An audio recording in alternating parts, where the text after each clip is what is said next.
আজ ছুটির দিন। সায়েম বলল, নদীর পাড়ে যাবে বেড়াতে? এই কথা শুনে রুচিরা বলল, অবশ্যই যাব। ছোট মেয়েটি বলল, আমিও যাব। হ্যাঁ, তুমি তো যাবেই।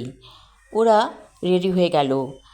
কিন্তু রুচিরার বড় মেয়েটি বলল, আমি যাব না। ঠিক আছে, তুমি থাকবে সালেহার সাথে।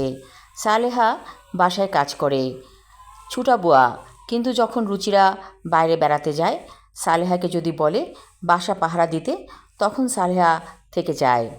সালেহাকে কিচেনে এসে রুচিরা বলল, তুমি আজকে বাসা পাহারা দিবে? সালেহা বলল, জি আচ্ছা, বাসা পাহারা দিমুনে। সকালবেলা খাবার পরে ওরা রওনা করতে যখন যাবে, ঠিক তখনই ছোট মেয়েটি বলল, আমি যাব না।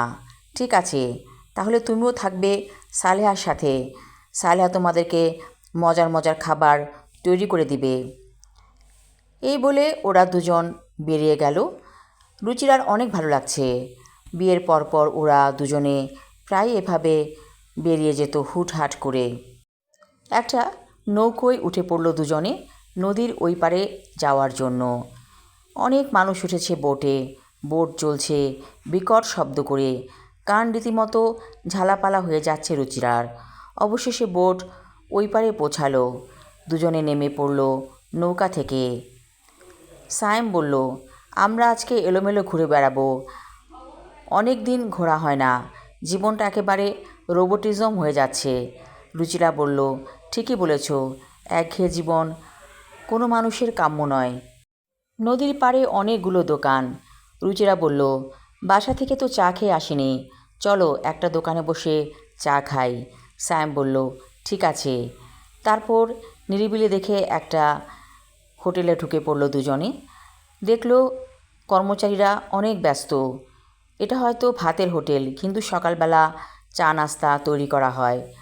রুচিরা বলল, আমাদেরকে 2 কাপ চা দেন। ঠিক আছে, দিতাছি ম্যাডাম, বলল হালকা পাতলা গরনের ছেলেটি। কিছুক্ষণ পর চা নিয়ে এলো। চায়ে চুমুক দিয়ে রুচিরা বলল, বাহ, খাঁটি দুধের চা, বেশ চমৎকার খেতে।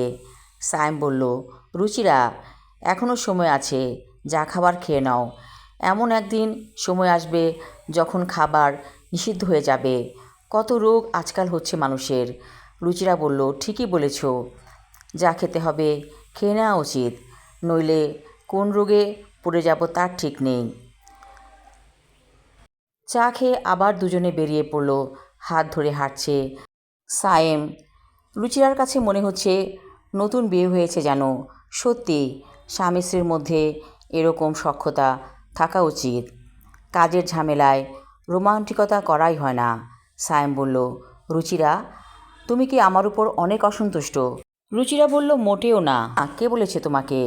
সায়েম বলল, আমি খেয়াল করে দেখেছি তুমি মাঝে মাঝে মুখ কালো করে রাখো। রুচিরা বলল, হ্যাঁ, অনেক কষ্ট হয় মাঝে মাঝে, কিছু করলাম না, লেখাপড়া শিখেছি। সায়েম বলল, আসলেই তুমি কিছু একটা করতে পারতে, আমারই ভুল হয়েছে তোমাকে বাধা দেওয়ার। অবশ্য তুমি ইচ্ছে করলে এখনও কিছু করতে পারো, যেমন বিজনেস। আজকাল তো মহিলারা অনলাইনে অনেক বিজনেস করছে। রুচিরা বলল, আমিও ভাবছি কিছু একটা করা দরকার। আমি আমার লেখা ছোট গল্প আমি কে পর্ব 2 পড়লাম। পরবর্তী অংশ থাকবে আগামী পর্বে। ধন্যবাদ।